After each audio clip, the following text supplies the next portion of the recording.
Hi అండి అందరికీ.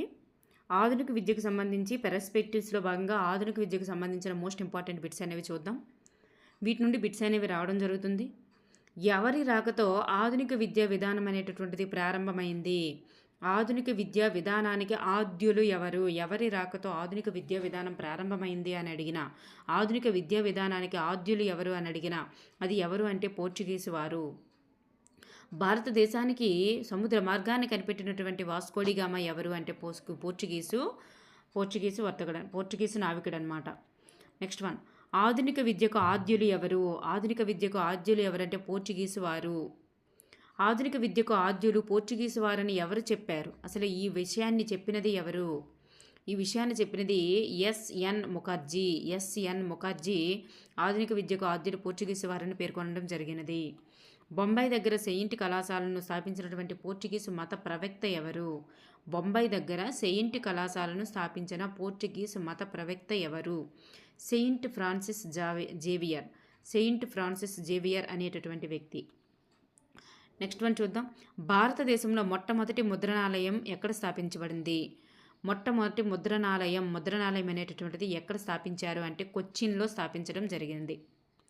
East India company భారతదేశంలో ఎప్పుడు స్థాపించారు? ఈస్ట్ ఇండియా కంపెనీని భారతదేశంలో ఎప్పుడు స్థాపించారంటే 1600 డిసెంబర్ 31న స్థాపించడం జరిగింది. 1600 డిసెంబర్ 31. పీటర్ అనేటటువంటి యువకుడిని కంపెనీ ఇంగ్లాండ్ పంపించి క్రైస్తవ మతం మీద శిక్షణ ఇప్పించింది అని ఎవరు పేర్కొన్నారు?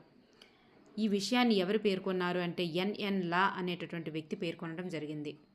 Promotion of learning in India అనేటటువంటి గ్రంథ రచయిత ఎవరంటే ఎన్ఎన్ లా.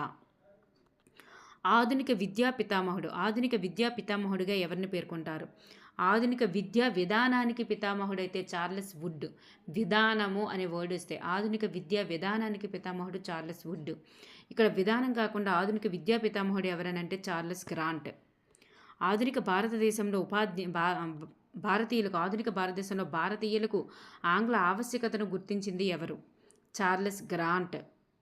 ఆంగ్ల ఆవశ్యకతను గుర్తించింది ఎవరంటే చార్లెస్ గ్రాంట్.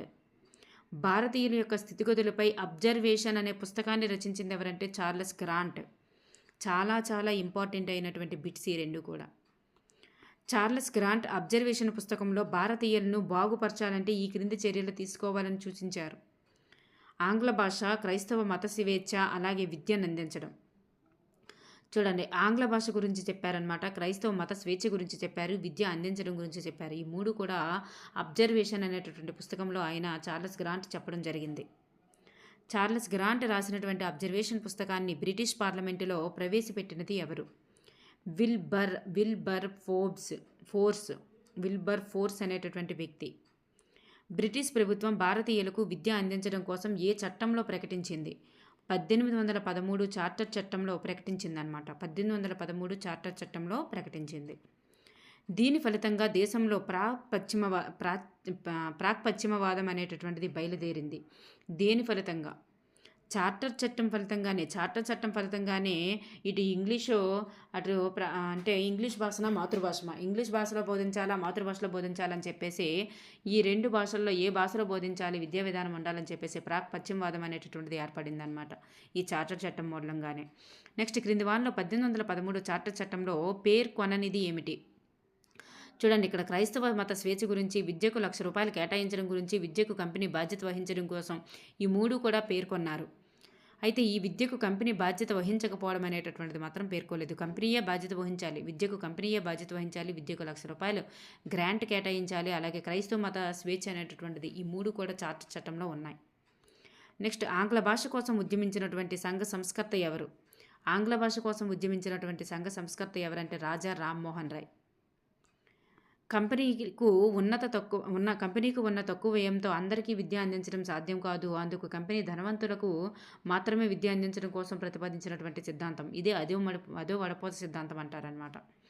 ధనవంతులకి ముందు బోధించండి, ఆ ధనవంతుల ద్వారా లో క్లాస్ వాళ్ళకి, ధనవంతుల ద్వారా ఉన్నత కుటుంబాలకు బోధిస్తే దాని నుంచి నిమ్న కుటుంబాల వాళ్ళకి వెళ్తాది విద్య అని చెప్పి అధోముఖ వడపోత సిద్ధాంతం గురించి చెప్పడం జరిగింది కంపెనీ అనమాట. ఓకేనండి. ఆ సిద్ధాంతం ఏంటంటే అధోముఖ వడపోత సిద్ధాంతం. ప్రాక్ పశ్చిమవాద నివారణ కోసం విలియం బెంటింక్ నియమించినటువంటి కమిషన్ ఏమిటి? Lord Macaulay commission. Lord Macaulay commission. భారతదేశ మొట్టమొదటి న్యాయ సభ్యుడు ఎవరు? న్యాయానికి సంబంధించినటువంటి సభ్యుడు ఎవరంటే లార్డ్ మెకాలే. సాహిత్యం అంటే ఆంగ్ల సాహిత్యమే. సాహిత్యం అన్నామంటే అది ఆంగ్ల సాహిత్యమే అవ్వాలి అని చెప్పారు లార్డ్ మెకాలే. అయితే ఆయన ఒక మంచి ముక్క కూడా చెప్తారు. అది ఇంగ్లీష్‌లో కూడా చెప్తారు. తెలుగులో కూడా మనకుంది. అయితే చూడండి, సాహిత్యం అంటే ఆంగ్లం గురించి ఆయన పొగుడుతారు. భారతీయులు పండితులే కారు. అసలు భారతీయులు పండితులే కారు. పండితులంటే ఎవరో తెలుసా? లాక్ తత్వశాస్త్రము, జాన్ లాక్ యొక్క తత్వశాస్త్రము, మిల్టన్ యొక్క సాహిత్యము. అవి ఎవరైతే తెలుసుకుంటారో వాళ్ళే పండితులు. వాళ్ళే పండితులని చెప్పింది ఎవరంటే లార్డ్ మెకాలే. లాక్ తత్వము, జాన్ లాక్ యొక్క తత్వము, మిల్టన్ యొక్క సాహిత్యం తెలిసిన వాళ్ళే పండితులని చెప్తారు ఎవరంటే లార్డ్ మెకాలే. భారతదేశంలో ఉన్న పుస్తకాలు అన్నీ కూడా ఐరోపా ఖండంలో ఒక గ్రంథాలయంలోని ఒక సెల్ఫ్కు కూడా సరిపోవు అని చాలా చిన్న చూపుతో మాట్లాడతారు ఎవరంటే లార్డ్ మెకాలే. భారతదేశంలో ఉన్న పుస్తకాలన్నీ కలిపితే ఐరోపా ఖండంలోని గ్రంథాలయంలోని ఒక సెల్ఫ్కి కూడా సరిపోవు అని చెప్పింది ఎవరంటే లార్డ్ మెకాలే. భారత విద్యా లక్ష్యము గుమస్తాలను తయారు చేయడమే. గుమస్తాలను తయారు చేయడమే అని చెప్పేసి ఎవరంటారంటే లార్డ్ మెకాలే. అంటే బ్రిటిష్ వారికి అనుకూలమైనటువంటి గుమస్తాలను తయారు చేయడం కోసమే విద్య తప్ప మిగతా జ్ఞానం కోసం వీటన్నింటి కోసం కాదని చెప్పింది ఎవరంటే లార్డ్ మెకాలే. గుమస్తాలను తయారు చేయడం కోసం విద్య కాబట్టి ఉన్నత కుటుంబాల వారికి విద్య నేర్పించుకుంటే సరిపోతుందని అంటాడనమాట. నెక్స్ట్, నూతన విద్యా విధానానికి ఆంగ్లం తాళం చెవి వంటిది అంటారు. నూతన విద్యా విధానానికి ఆంగ్లం తాళం చెవి వంటిది అని పేర్కొన్నది ఎవరంటే వుడ్స్. చూడండి, ఆంగ్లం తాళం చెవి వంటిది అని పేర్కొన్నది ఎవరంటే వుడ్స్. అలాగే ప్రాచీన కాలంలో ఐరోపా ఖండాన్ని గ్రీకు, లాటిన్ భాషలలో ఉద్ధరించారు. అలాగే ఆధునిక భారతదేశాన్ని ఆంగ్లం ఉద్ధరించబోతుంది అని పేర్కొన్నది ఎవరు? చూడండి, ప్రాచీన కాలంలో ఐరోపా ఖండాన్ని గ్రీకు, లాటిన్ భాషలో ఉద్ధరించారంట. అలాగే ఆధునిక భారతదేశాన్ని ఆంగ్లమే ఉద్ధరించబోతుంది అని పేర్కొన్నది ఎవరంటే లార్డ్ మెకాలే. ఆంగ్లేయుల కోసం భారతీయులు ఆతృతగా ఎదురు చూస్తున్నారు అని పేర్కొన్నది ఎవరంటే చార్లెస్ గ్రాంట్. చూడండి, వీళ్ళిద్దరూ కూడా ఆంగ్లమే. ఆంగ్లం కోసం భారతీయులు ఆతృతగా ఎదురు చూస్తున్నారని పేర్కొన్నది ఎవరంటే చార్లెస్ గ్రాంట్. గ్రాంట్ ఒకటి ఏంటంటే చూడండి, Charles grant. Next, lord Macaulay సిఫార్సు యొక్క ఫలితం ఏంటంటే ఆంగ్ల భాషను ప్రవేశపెట్టడమే ఈయన యొక్క ఫలితం. అంటే ఈయన చెప్పిన దాంట్లో ఏది జరిగింది అని అర్థం. ఫలితము అంటే ఏంటంటే ఏది జరిగింది. ఈయన చెప్పిన దాంట్లో అన్నింటిలో ఆంగ్ల భాషను ప్రవేశపెట్టడం అనేటటువంటిది జరిగిందనమాట.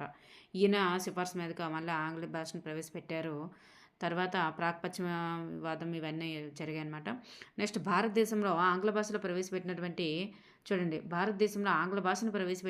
గవర్నర్ జనరల్ ఎవరంటే విలియం బెంటింక్. భారతీయులకు ఆంగ్లం తప్ప ప్రత్యామ్నాయం లేదు అని పేర్కొన్నది ఎవరంటే లార్డ్ మెకాలే. ఆంగ్లం తప్ప ఇంకో ప్రత్యామ్నాయమే అసలు లేదు అని పేర్కొన్నది ఎవరంటే లార్డ్ మెకాలే. ఆంగ్ల భాషలో చదివిన వారికి ఉద్యోగాలు ఇస్తాను అని చెప్పినటువంటి గవర్నర్ జనరల్ ఎవరంటే లార్డ్ హార్డింగ్ కాలంలోనే అక్కడ మనకి వుడ్స్ వస్తారనమాట. వుడ్స్ ఆంగ్ల భాషలో చదివిన వారికి ఉద్యోగాలు ఇస్తానని ప్రకటించినటువంటి గవర్నర్ జనరల్ ఎవరంటే లార్డ్ హార్డింగ్. ఓకేనమ్మా, థ్యాంక్ యూ ఎవ్రీవన్.